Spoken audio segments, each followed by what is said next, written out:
આપણી કવિતાનું નામ છે શેરિંગ સ્વીટ્સ. શેરિંગ એટલે વહેંચવું અને સ્વીટ એટલે મીઠાઈ. મીઠાઈઓની વહેંચણી. 1 and 1 make 2. 1 અને 1 make એટલે બનાવવું, 2 એટલે બે. 1 અને 1 કેટલા બને તો કે 2. 1 each for me and you. me એટલે મારા માટે અને you એટલે તારા માટે. 1 each એટલે કે પ્રત્યેક બેમાંથી એક છે એમાંથી એક મારા માટે અને એક તારા માટે. 2 and 2 make 4. 2 અને 2 કેટલા બનાવે તો કે 4. 1 each and still 2 more. આ 4 બને 2 અને 2 જે 4 મીઠાઈ હોય તો એમાંથી એક ને એક હું લઉં અને એક તમે લો તો એક મીઠાઈ થઈ જશે. તો છતાં પણ એક છે આપણા માટે બચે એટલે કે ટોટલ 2 મીઠાઈ બચે. 3 and 3 make 6. 3 અને 3 કેટલા બને તો કે 6. big lollipops on sticks એટલે કે સ્ટીક ઉપર મોટી બધી જેને નીચે સળી આવે એના ઉપર મોટી બધી ગોળ લોલીપોપ.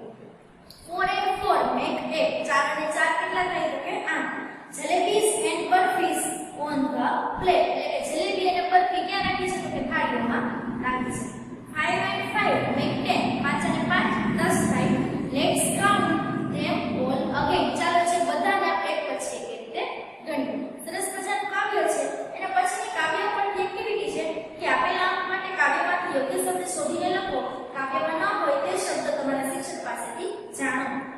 1 2 3 4 5 6 7 8 9 10.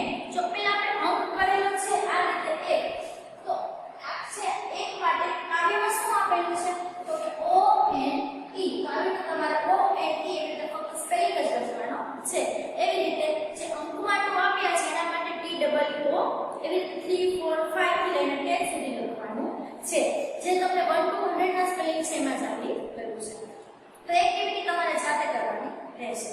એના પછીની એક્ટિવિટી છે કે ઉદાહરણ પ્રમાણે તમારા પરિવારના સભ્યોના અથવા મિત્રોના મોબાઈલ નંબર લખો. જો ઉદાહરણ નીચે આપેલું છે કે પહેલા અંકમાં આપેલા છે અને પછી એને અંગ્રેજીના સ્પેલિંગ કઈ થાય એ રીતે લખેલું છે તો તમારે એ પણ તમારી જાતે ટેક્સ્ટ બુકમાં કરવાનું છે.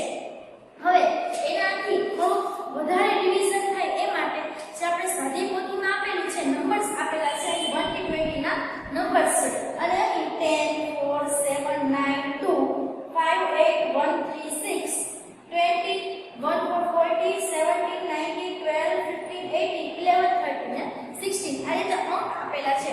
તમારે બધાના સ્પેલિંગ છે જાતે લખવાના છે.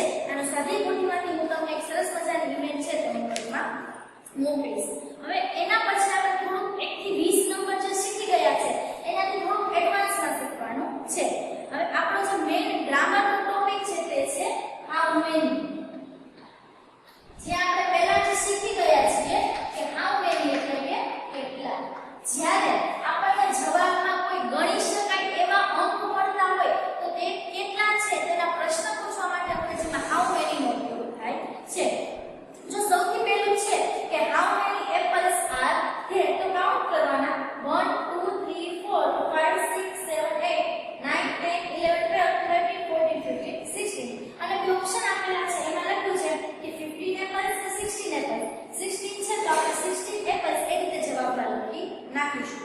હવે એના પછીનો પ્રશ્ન જોઈએ કે how many Pence are there તો 1 2 3 4 5 6 7 8 9 10 11 12 13 એટલે કે 13 છે તો આપણે 13 કે 12 જે સાચો જવાબ છે તે લખી નાખવાનો છે. એ રીતે pencil flowers balls cups books cards beds stars અને માર્બલ્સ નું આપેલું છે. આ 10 એ 10 છે તમને ચિત્ર મોકલી છે તમારે ગણી અને લખવાનું રહેશે. અને આ બધું લખાય છે એટલે તમારે ફૂલ લાઈન બુકમાં લખવાનું છે.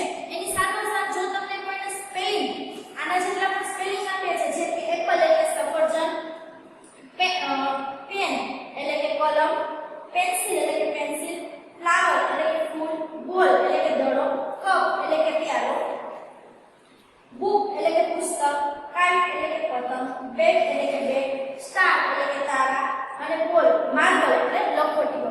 આ બધા પાછળ તમારે સ્પેલિંગ તમારી ફૂલ લાઈન બુકમાં લખવાના રહેશે અને પાકા કરવાના રહેશે.